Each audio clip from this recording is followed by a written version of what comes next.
Ya, jadi seolah-olah mereka terlihat sekali berpihak kepada pelaku. Harusnya jaksa itu posisinya adalah berpihak kepada korban. Selaku pengacara negara, mereka itu adalah berpihak kepada korban.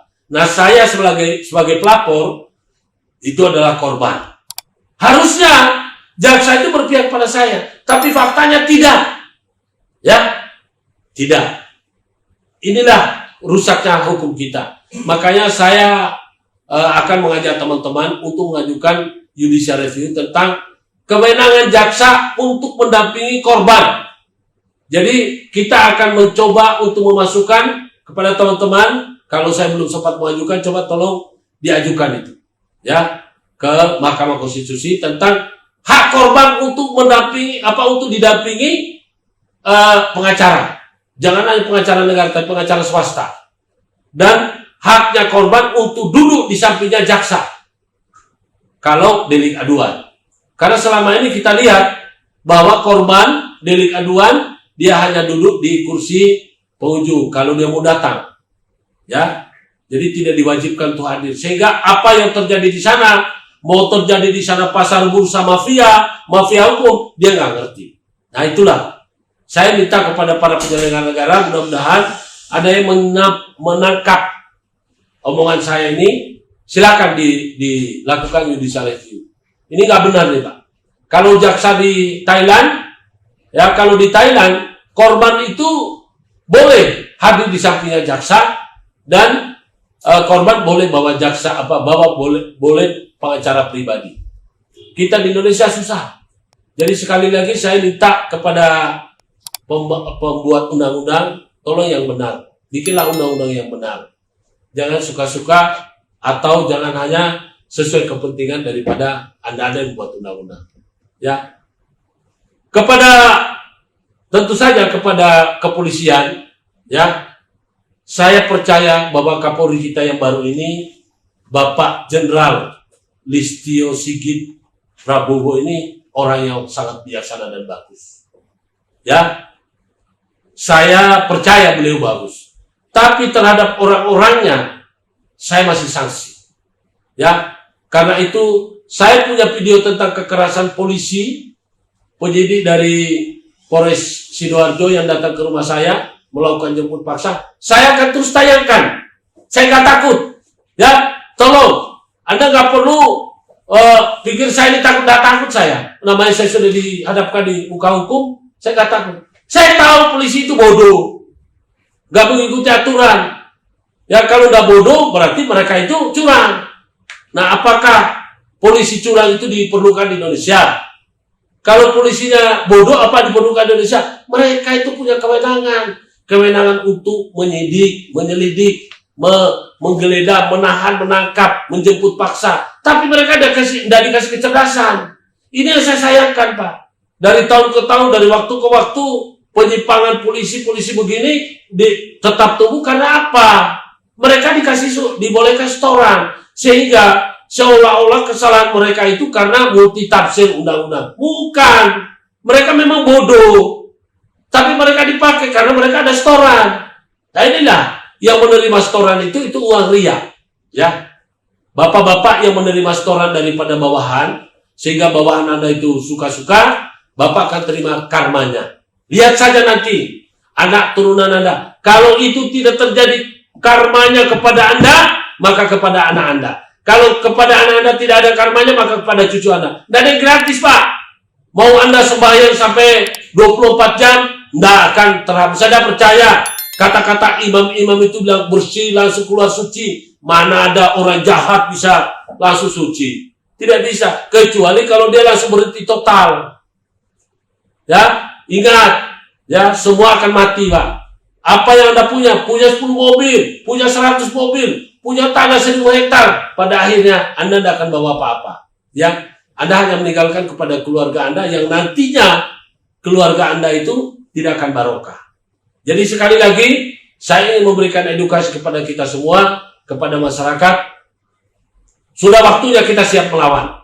Ya, Anda yang kebetulan diperhadapkan di muka hukum, Pertama yang harus Anda catat, bahwa Anda belum bisa dikatakan bersalah sebelum ada putusan hakim yang berkekuatan hukum tetap.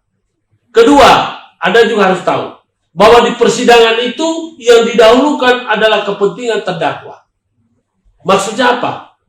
Terdakwa ini yang didudukan di sana sebagai orang yang dianggap bersalah, tidak bisa dikatakan bersalah kalau belum ada putusan pengadilan. Nah, selama proses itu terdakwa bebas membela diri. Ya, terdakwa jangan mau asal apa yang didikte oleh hakim atau jaksa. Anda harus mempertahankan diri. Anda harus mengatakan bahwa saya tidak bersalah. Saya tidak bersalah. Katakan tidak bersalah. Ya, pernah ada suatu waktu di kampung saya, seorang yang menikah, ya, sudah dinikahkan oleh kepala desa di suatu tempat, ya. Itu kebetulan anaknya itu direstui sama ibunya. Ya. Lalu atas restu dari kepala desa dan tokoh masyarakat, mereka bersepakat untuk menikahkan anak perempuan ini dengan laki. Tiba-tiba bapaknya datang, pelapor polisi. Saya tidak setuju gini-gini. Nah, itu penyidik sudah tidak melihat lagi bahwa ini ada hukum adat yang berjalan. Ya. Akhirnya apa? Anak itu dia diproses, lalu hakimnya pun memutuskan menjatuhkan penjara 7 tahun. Belum sampai 1 tahun dia masuk penjara, anak itu meninggal. Saya bayangkan hakim yang memimpin persidangan dan jaksa serta polisi yang membayangkan itu pasti akan ketemu dengan anak itu di akhirat. Ya.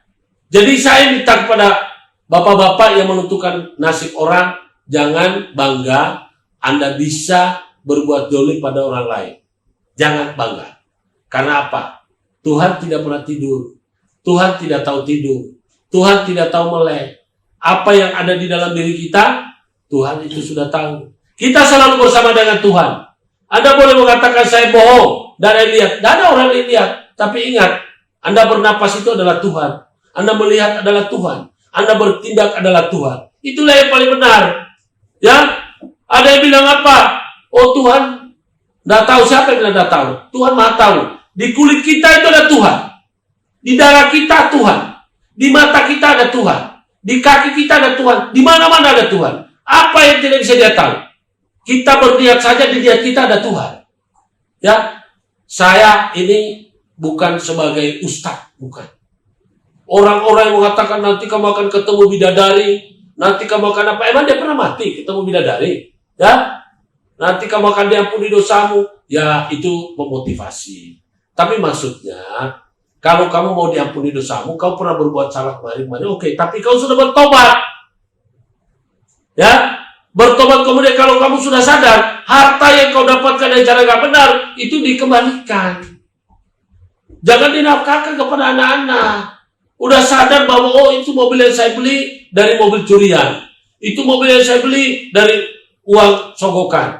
Tapi kita tidak pernah bertobat. Jadi sekali lagi saya ingin mengatakan kepada kita, saya pengacara Guntur Laremba, aktivis Tunggal-Tunggu pejuang kebenaran, saya mencoba berusaha untuk menjadi orang benar. Meskipun saya tidak yakin bahwa saya adalah orang yang pernah benar-benar benar. Tapi ingat, saya mendeklarasikan ya mahkamah kebenaran. Dan ada istilah pengadilan alternatif. Inilah pengadilan alternatif Indonesia. Kami mengadili orang-orang dengan posisi equal. Ya. Jadi kalau kami mengadili orang, selalu asasnya semua orang pada didudukan sebagai benar. Jadi ada orang pelaku, ada korban. Ya pelaku dan korban cuma namanya pelaku dan korban. Tapi kita nggak bisa mengatakan bahwa pelaku adalah orang jahat, sedangkan korban adalah orang benar. Belum. Jadi kita anggap kedua-duanya orang benar. Supaya mereka duduk berunding. Setelah duduk berunding, kelakuannya apa, kemudian kenapa harus terjadi, baru. Jadi ini yang saya lagi dengung-dengungkan supaya ada, dan kalau bisa diakui oleh negara, pengadilan alternatif. Ya, sebagaimana negara mengakui adanya pengobatan alternatif. Sebagaimana negara mengakui adanya namanya dokter alternatif. Sebagaimana negara mengakui adanya jalan alternatif. Nah, alternatif yang kita maksud ini asasnya adalah kesepakatan, sehingga tidak ada kata-kata nggak legal atau ilegal, tidak ada. Jadi pengadilan alternatif yang kita dengung-dengungkan ini adalah sudah didukung oleh pemerintah melalui restoratif justice, tapi lembaga peradilannya belum dibentuk. Nah, karena itu saya, walaupun mungkin banyak orang yang mengatakan nyeleneh dan edan, saya sudah dari 6 tahun yang lalu mengatakan bahwa restoratif kantor proteksi perlindungan hukum yang bekerja secara restoratif justice adalah pengadilan alternatif dan mahkamahnya adalah mahkamah kebenaran. Equality before the law. Equality before the law adalah persamaan hak di muka hukum bagi semua orang. Nah, makanya maksudnya sejalan dengan asas semua orang yang berperkara dianggap benar. Jadi itulah equality before the law. Baru kita bisa mengatakan ini sudah selesai setelah sudah ada kesepakatan. Oke? Yang menjadi pelaku harus rela. Ya, harus rela untuk memberikan kompensasi kepada korban. Yang menjadi korban harus juga ikhlas menerima pemberian kompensasi daripada pelaku, sehingga kita hidup berdamai dan berdampingan.